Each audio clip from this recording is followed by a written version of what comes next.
रात का सन्नाटा, एक पुराना पागल खाना और दीवारों पर गूंजती चीखें। क्या आपने कभी सोचा है कि कुछ जगहें अपने आप में कितने डरावने राज छुपाए रखती हैं? आज हम आपको ले चलते हैं एक ऐसी कहानी में जहां हर कदम पर डर, हर साए में रहस्य और हर सांस में साजिश छुपी है। ये कहानी है एक नए मुलाजिम की, जो एक पागल खाने में अपनी पहली रात बिताने जा रहा है। लेकिन क्या वो इस रात से जिंदा बच पाएगा? तैयार हो जाइए, क्योंकि ये कहानी आपके रोंगटे खड़े कर देगी और शायद आपको सोचने पर मजबूर कर दे कि क्या सचमुच कुछ चीजें सिर्फ दिखती हैं या फिर होती भी हैं। तो आइए इस खौफनाक सफर को शुरू करते हैं। कहानी खौफनाक पागलखाना। सन 1920 सूरजपुर के पुराने पागल खाने के सामने एक टमटम रुका। उसमें से नौजवान अहमद उतरा, जिसका चेहरा घबराहट और उत्सुकता से भरा था। आज उसका इस पागल खाने में पहला दिन था। उसने टमटम से उतरते ही गार्ड को आवाज दी, ए भाई, कोई है? पर गेट पर सन्नाटा पसरा था, मानो कोई उसकी पुकार सुनना ही न चाहता। कुछ देर इंतजार के बाद जब कोई जवाब न मिला, अहमद ने खुद ही लोहे का भारी गेट खोलकर अंदर कदम रखा। जैसे ही गेट खुला, एक ठंडी हवा ने उसे छुआ और तभी एक कर्कश आवाज गूंजी, मांस खाएगा? इंसान का मांस, बोल, खाएगा? अहमद ने घबराकर उस आदमी को देखा। उसका चेहरा पीला, आंखें धंसी हुई और हाथों पर खून के धब्बे, मानो उसने बार बार अपनी नसें काटने की कोशिश की हो। अहमद की नजर उस आदमी के हाथ पर पड़ी, जहां से कटे निशानों में से काले घिनौने कीड़े रेंग रहे थे। उसकी सांसें तेज हुईं और उल्टी का दबाव बढ़ने लगा। इससे पहले कि वो मुंह फेर पाता, उस शख्स ने अपने ही हाथ का मांस नोचकर खाना शुरू कर दिया। अहमद का पेट मचल गया और वो उल्टी करने लगा। तभी किसी ने उसके कंधे पर हाथ रखा और कहा, ठीक हो नौजवान? अहमद ने पलटकर देखा तो एक शख्स सफेद कोट में खड़ा था, उसकी आंखों में अजीब सी चमक। मैंने पूछा, तुम ठीक हो? ये पागलखाना है, यहां आम बीमारियों का इलाज नहीं होता।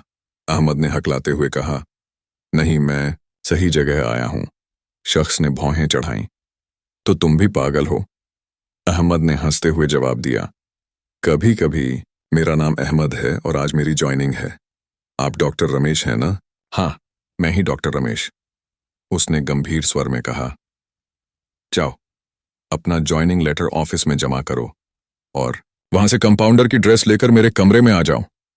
इतना कहकर डॉक्टर वहां से चला गया। अहमद ने आसपास देखा तो वो खौफनाक शख्स गायब था। उसे ये सब अजीब लगा, पर पहले दिन की खातिर उसने इसे नजरअंदाज किया और ड्रेस पहनकर डॉक्टर के कमरे में पहुंचा। डॉक्टर रमेश ने गहरी सांस लेते हुए कहा, मैं 8 साल से इस पागल खाने को संभाल रहा हूं।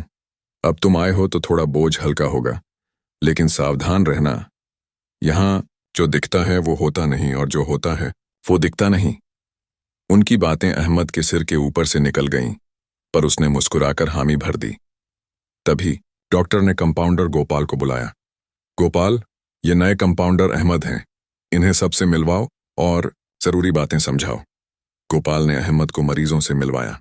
कोई शायरी सुना रहा था, कोई पुराने गाने गाकर नाच रहा था।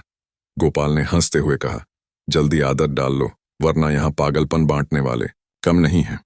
शाम को अहमद को पता चला कि उसकी रात की ड्यूटी है। दिन में आराम करने के बाद रात को वो मरीजों की देखभाल में जुट गया। लेकिन जैसे ही रात के 12 बजे सारा पागल खाना सन्नाटे में डूब गया। चीखने चिल्लाने वाले मरीज कोनों में सिमट गए, मानो कोई खौफ उनकी सांसों में समा गया हो। अहमद ने नाइट ड्यूटी के डॉक्टर से पूछा, ये सब क्या हो रहा है? सब इतना डरे क्यों हैं? डॉक्टर ने गंभीर स्वर में कहा, रात के 12 बजे के बाद यहां भूत घूमते हैं। पुराने मरीज जिनकी मौत इलाज के दौरान हुई वो आज भी यहां भटकते हैं। संभल कर रहना। अहमद को भूतों पर यकीन न था। उसने हंसकर बात टाल दी और काम में लग गया। लेकिन रात गहराते ही उसे अजीब सी बेचैनी हुई। बाथरूम जाते वक्त उसे लगा कोई उसका पीछा कर रहा है। पलटकर देखा तो कोई न था। उसने सोचा, शायद डॉक्टर की बातें दिमाग में घूम रही हैं। तभी शीशे पर खून से लिखा दिखा, आज तुम पागल हो जाओगे। अहमद ने इसे मजाक समझकर नजरअंदाज किया और पूरे पागलखाने का मुआयना शुरू किया। हर सेल में सन्नाटा, था। मरीज डरे हुए कोनों में दुबके थे। तभी दूर से एक सेल में जोर जोर से हंसी की आवाज आई। अहमद उस सेल के पास पहुंचा, लेकिन वहां कोई न था। डॉक्टर रमेश की बात याद आई, जो दिखता है वो होता नहीं। वो सेल में दाखिल हुआ। अंधेरा इतना घना था कि सांसें थम सी गईं। उसने अपनी लालटेन जलाई और दीवारों को देखा। दीवारों पर खून से लिखा था, मैं राक्षस हूं, मुझे खून चाहिए, मुझे मांस खाना है। पास में भयानक चित्र बने थे। किसी ने अपना पेट फाड़ा था, कोई अपने हाथ का मांस नोच रहा था। अहमद को उल्टी आने लगी और उसके मुंह से खून के साथ कीड़े निकलने लगे। वो सेल से भागने को हुआ, तभी छत से खून टपकने लगा। उसने लालटेन ऊपर की तो देखा छत से मांस के लोथड़े लटक रहे थे और उनके बीच दो चमकती आंखें उसे घूर रही थीं। अचानक वो लोथड़े और आंखें अहमद पर गिर पड़े। वो चीखा, लेकिन हर बार मुंह खोलने पर मांस का टुकड़ा उसके पेट में समा जाता, मानो उसे अंदर से काट रहा हो। दर्द असहनीय था। अहमद जमीन पर पड़ा तड़प रहा था। तभी पागल खाने का सायरन बजा। गार्ड्स और डॉक्टर्स दौड़े आए। डॉक्टर रमेश, जो किसी जरूरी काम से लौटे थे, ने देखा हर तरफ खून और मांस के टुकड़े बिखरे थे। किसी गार्ड का कटा सिर, किसी मरीज का फटा पेट। डॉक्टर रमेश आगे बढ़े तो एक मरीज दीवार पर खून से लिख रहा था, उस रात हादसा नहीं साजिश थी। पास जाकर देखा तो वो मरीज कोई और नहीं, अहमद था। उसका चेहरा कट चुका था, एक आंख लटक रही थी और कीड़े उसके शरीर से रेंग रहे थे। अहमद चीखा, बोल, उस रात जो हुआ वो हादसा नहीं, तेरी साजिश थी। डॉक्टर रमेश घबराकर पीछे हटे। अहमद, होश में आओ, तुम पागल हो गए हो। अहमद ने दहाड़ते हुए कहा, मैं अहमद नहीं, मैं रवि हूं। रवि का नाम सुनते ही डॉक्टर रमेश धड़ाम से गिर पड़े। अहमद ने उनका पैर पकड़ा और उंगलियां चबाने लगा। डॉक्टर ने छटपटाते हुए कहा, मुझे माफ कर दे रवि, मैं बदले की आग में जल रहा था।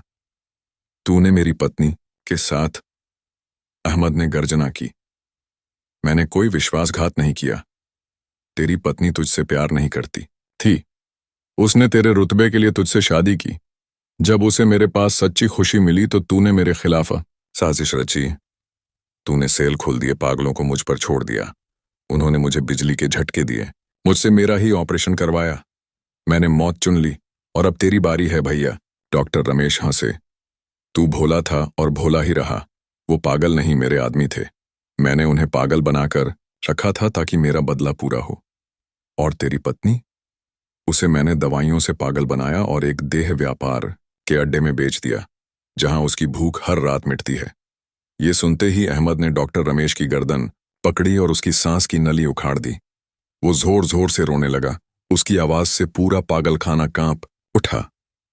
अंत इस हादसे के बाद अहमद कभी सामान्य न हो सका। आज भी वो सूरजपुर के पागलखाने में एक खूनी पागल के रूप में कैद है। उसे रवि और डॉक्टर रमेश की कहानी याद है, लेकिन कोई उसकी बात पर यकीन नहीं करता।